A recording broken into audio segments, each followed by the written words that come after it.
Hey, what's going on? It's Daryl White II with TWE Brand and 79B. We are a real estate, photography, and sports company.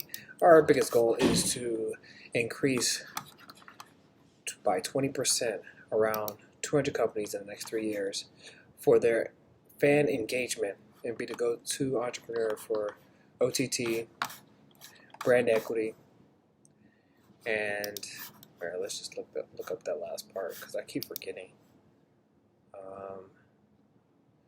Maybe I can go to my Google Docs. See, if I go to my Google Docs, I'll have my business plan up. I could just look at it and be like, oh, okay, that's it. So it's not here. I'll go to here. And let's see. It's almost there. There we go. And then there, and then go here. Give me a second so I can have all this stuff up already. Okay, it's already up. All right, cool.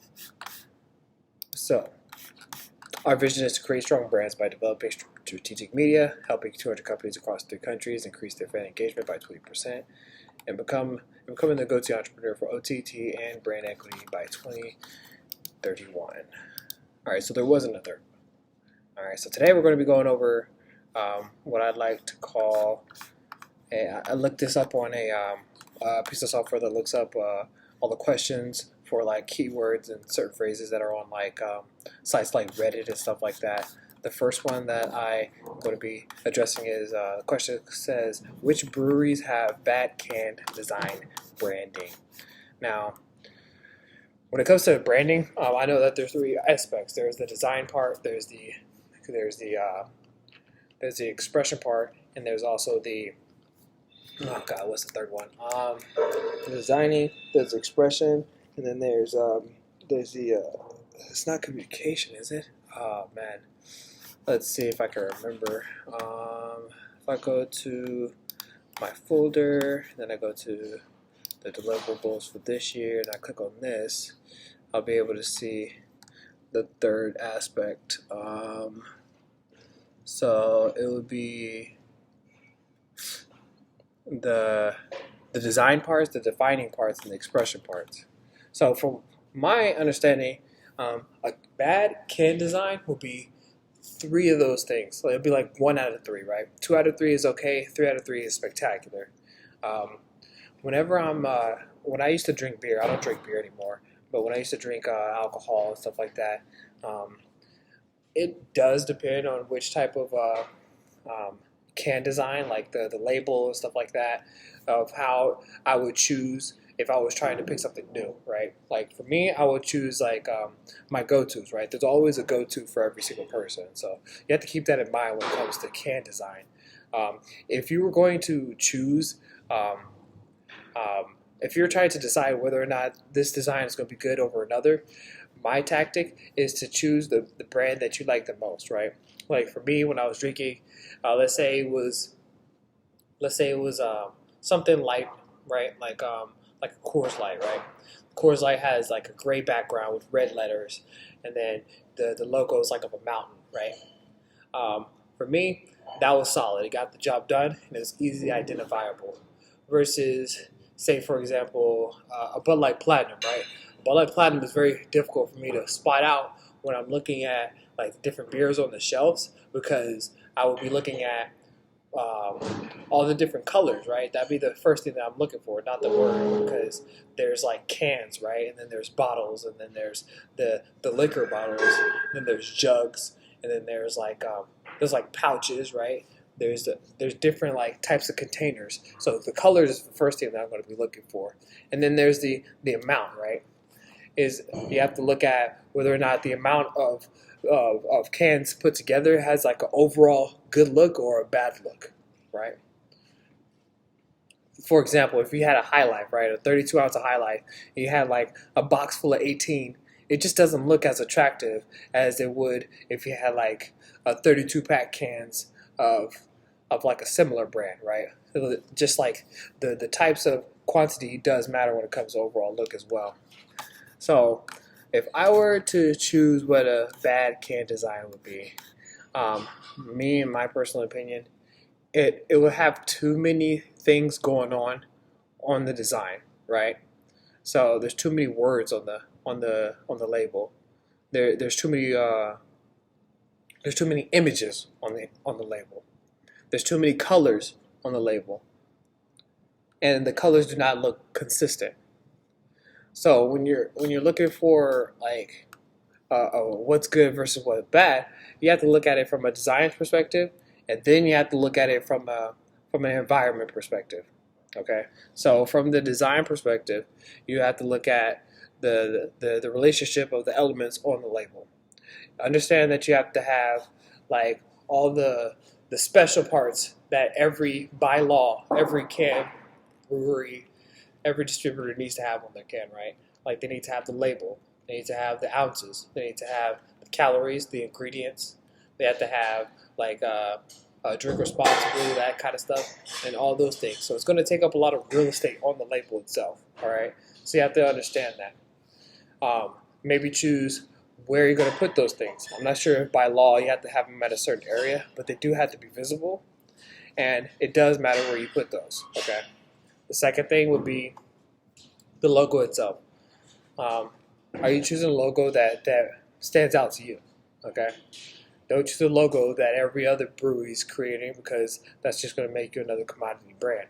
You're going to have to choose a logo that really stands out and really stands for the type of customer that you're looking for. If you're looking for the people who are trying to smash them all, then you're going to have to choose a logo that's going to be representative of that. Okay. And then the third aspect is the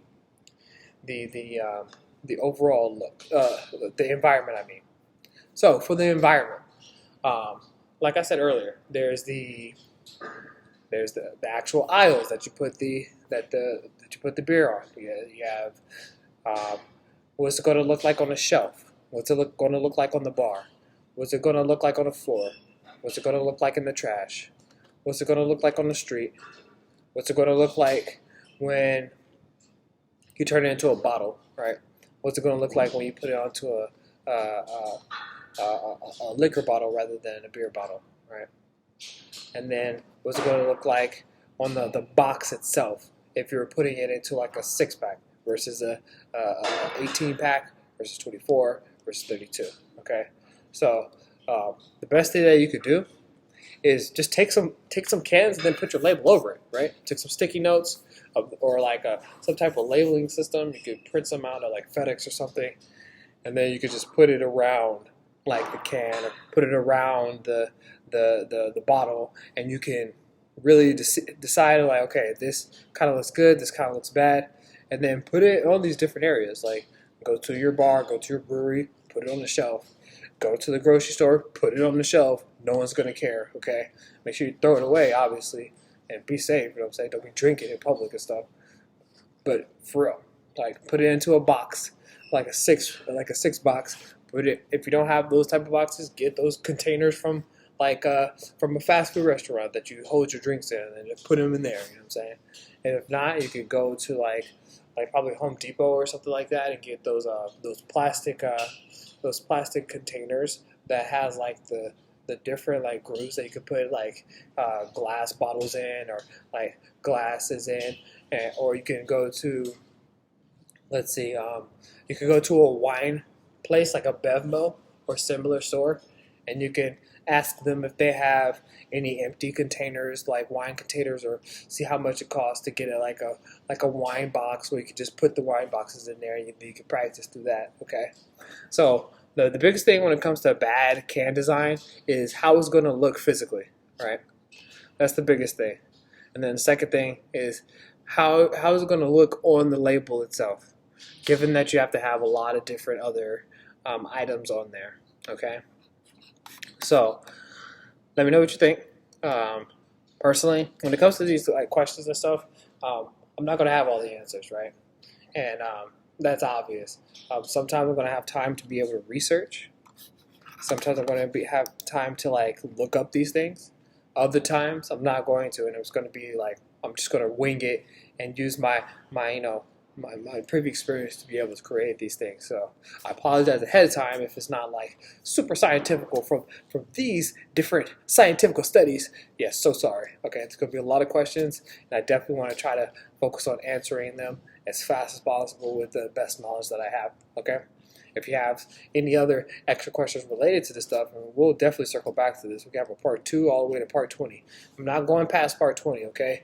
If we're on part 21 and you still can't figure out how to create a decent can design, okay, I'm gonna need you to pass it off to a marketer or something, okay? I need you to actually move forward in the process, all right?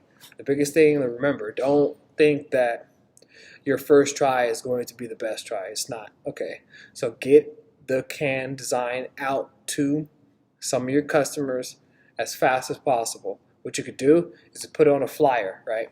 Go to freaking Walmart, and print it out, and then you could just have that design, go to Canva, right? Create a free one, put it on a can, and then just print it out, and then pass it out to people and see what they think, okay? You could record their responses, and it's a super easy way to get your designs out there as fast as possible, okay? So thank you for watching. Hope you have a good one, and I'll catch you on the next question.